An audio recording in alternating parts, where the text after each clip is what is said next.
اللهم اجعل القرآن العظيم ربيع قلوبنا ونور صدورنا وجلاء أحزاننا وذهاب همومنا وغمومنا وسابقنا ودليلنا إليك وإلى جناتك جنات النعيم. اللهم اجعلنا ممن يقرأ القرآن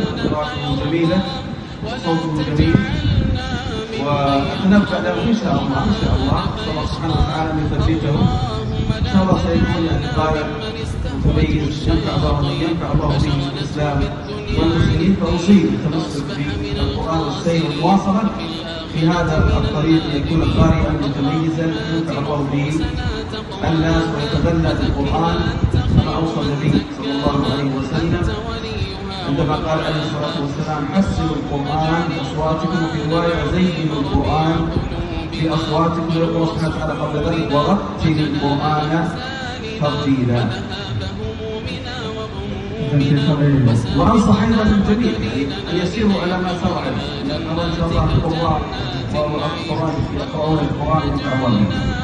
ผมใช้คำนี้ชื่นชมนะอาจารย์ประพรทุกเสียงไพเราะนะครับและก็หวังว่าในอนาคตขอพระพรครอบครัวจะยัง